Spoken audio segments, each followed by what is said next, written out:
Hello and welcome to this Train Sim World news episode where we're going to be talking about the Engineering Express pack that has released today for ScotRail Express, which is obviously from Edinburgh to Glasgow, so that existing route.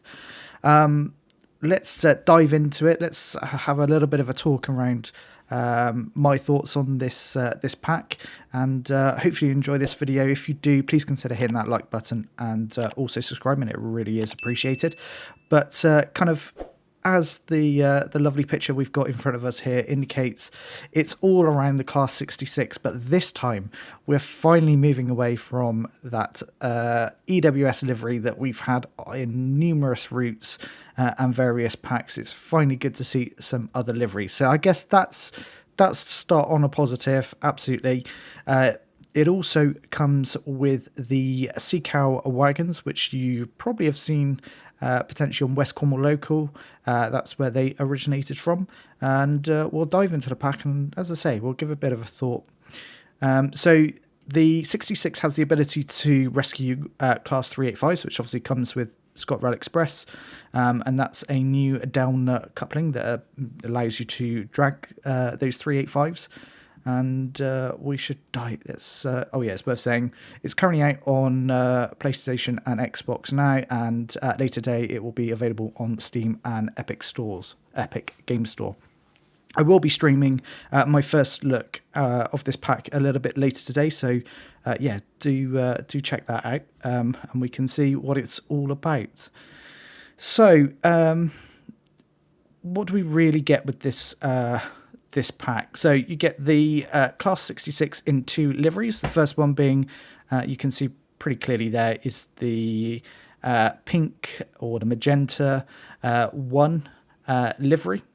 Now I'll come on to some issues with that. I think that has been rightly highlighted by the community, and also you get the DRS livery and its sort of plain livery. I'm sure we'll have a picture of that as well a little bit later down the line. You can see the Sea Cow wagons come in kind of a weathered and an unweathered version as well.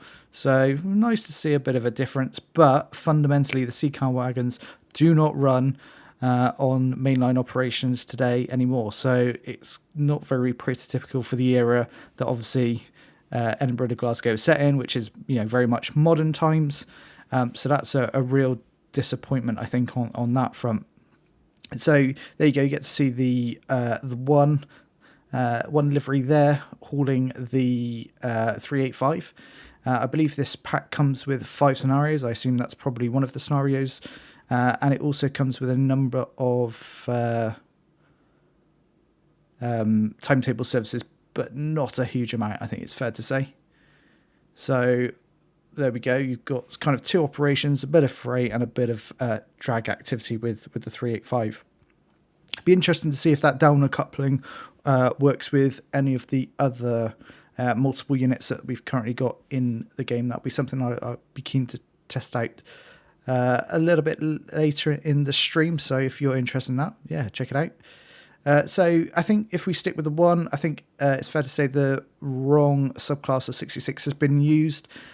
From certainly pictures I've seen, you have a entrance in the middle there and a slightly shorter fuel tank, and also the Buckeye coupler that we've got here on the front isn't actually there on the real life one. So that's as a quite an iconic livery, it's quite sad to see that that's not, the subclass is not correct. It's not been accurately modelled, which is it's a shame. It takes away from it, and then obviously you put on top of that the kind of the Sea Cow wagons that don't really fit the era as well. It's not starting to not look that great. Obviously there's a preview video there from Rivet Games, which you absolutely can watch in your own time. I will link the this news article in the description below, so you can easily access it there.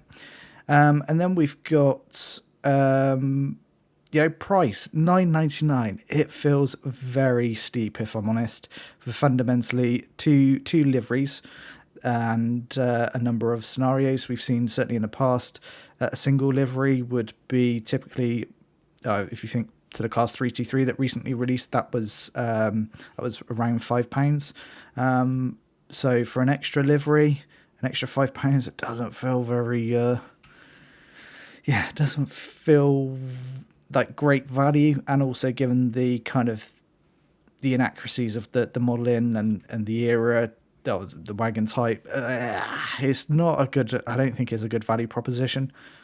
Obviously, you get the scenarios as well, which we obviously can have a look at a little bit later today. But a little bit of a shame, I think it is what I would say. Also, I don't believe that these substitute onto any of the other routes within Train Sim World at the moment. So it would have been good to have seen perhaps some different variety on the routes that are out there.